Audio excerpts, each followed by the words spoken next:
Halo, Assalamualaikum warahmatullahi wabarakatuh. Perkenalkan, nama saya Hidayat Jaya Bendara, mahasiswa Politeknik Negeri Cilacap, dan sekarang di kelas Teknik Listrik 3B. Saat ini saya membawakan materi tentang perencanaan strategis dari mata kuliah Manajemen Industri. Perencanaan strategis menurut saya yaitu adalah kegiatan yang bertujuan untuk melihat poin-poin yang ada dalam kegiatan bisnis, baik itu poin keberhasilan maupun poin kegagalan. Nah, jadi suatu keberhasilan yang mutlak menurut saya didasari dengan adanya perencanaan strategis yang matang. Next, jadi proses makna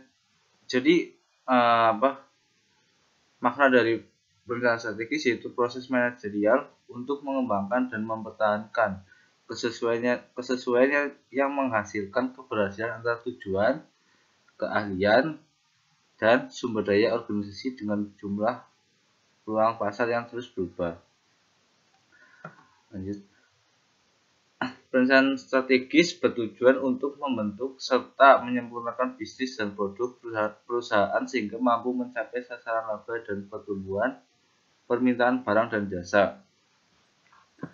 Makanya sebelum memulai bisnis harus tahu mana sih market yang dibutuhkan oleh masyarakat, dalam artian jika ingin membuka suatu bisnis kuliner,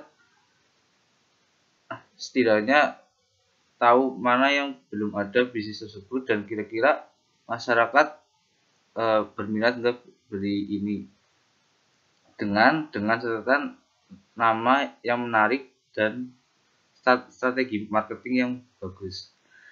Jadi adapun level perencanaan strategis ya, yang pertama korporasi, yang kedua divisi, yang ketiga unit bisnis dan produk. Nah, adapun misi dari perencanaan, yang pertama berfokus pada sasaran yang jumlahnya terbatas, yang kedua menekankan kebijakan dan nilai utama yang ingin ditaati oleh perusahaan, dan yang ketiga mendefinisikan lingkup persaingan utama tempat perusahaan beroperasi. Nah, dalam dunia bisnis itu harus menganalisa lingkup persaingan, dalam artian misal di suatu komplek ada warung sayur ataupun warung serba ada, warung kombin, dan saya ingin membuka warung lagi yang tujuannya atau yang dijual itu sama, dalam artian warung sayur ya juga warung sayur, tapi di situ kira-kira bisa enggak ya? Nah, ada keraguan, tapi sebelum mencoba itu sebaiknya kita menganalisa gimana sih supaya warung kita itu bisa berkembang selagi ada warung yang udah ada gitu. Nah, makanya menganalisa mulai dari harga ataupun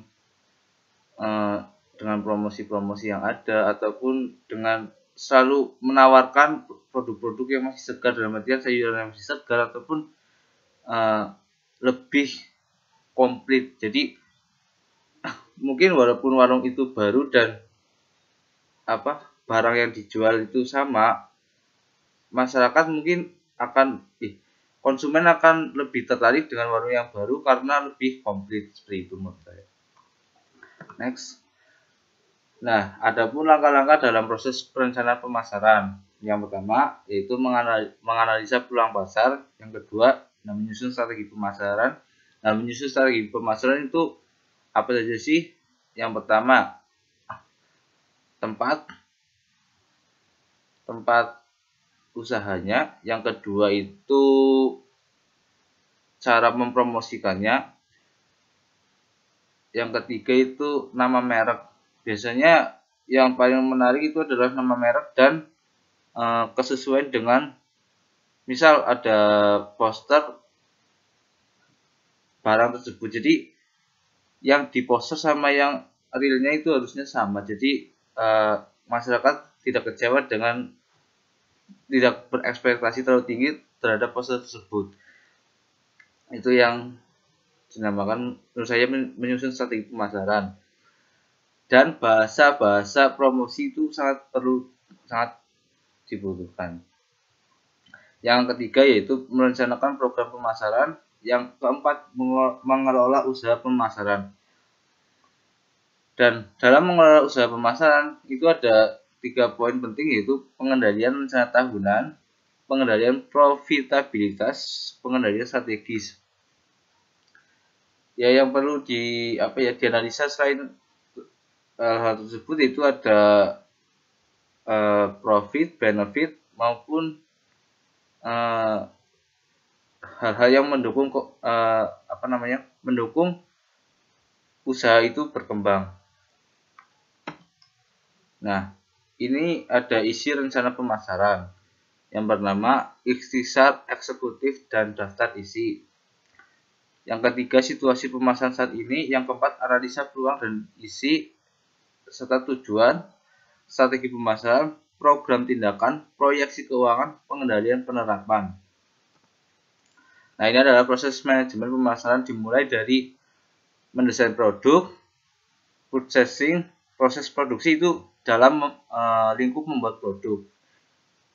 Yang berikutnya itu penentuan harga jual, menjual, promosi, distribusi, pelayanan. Itu merupakan isi dari menjual produk. Membuat dan menjual itu beda. Nah, ini adalah suatu kolaborasi skill dari perumusan dan penerapan program yang dalam satu kesatuan, yaitu dinilai bersama ada strategi, struktur, sistem, style, staff, dan skill. Jika tidak ada salah satu poin dari ke-6 poin itu, mungkin usaha itu susah untuk maju. Nah, saya ingin bertanya, saya ini tertarik dengan dunia bisnis, dalam artian dunia bisnis kuliner. Sedangkan analisa saya belum terlalu mengerti, dalam artian masih belajar juga. Tapi di sini saya belum punya privilege, dalam artian lingkup teman ataupun keluarga itu masih sedikit. Nah, bagaimana sih cara mengembangkan usaha sedangkan saya itu sendiri introvert dan privilege itu minim, dalam artian nggak punya channel lah. Jadi kan dalam dunia usaha pun diperlukan privilege, yaitu mungkin kenalan-kenalan dari orang-orang terdekat sehingga promosi lebih gampang. Nah, gimana sih supaya usaha itu bisa maju selain lewat promosi online dan juga selain lewat tindakan gitu. Itu pertanyaan saya, dalam artian bagaimana seseorang introvert bisa mengembangkan bisnis sedangkan dia tidak punya privilege yang besar gitu. Itu saya. Terima kasih. Presentasi ini saya tutup. Wassalamualaikum warahmatullahi wabarakatuh.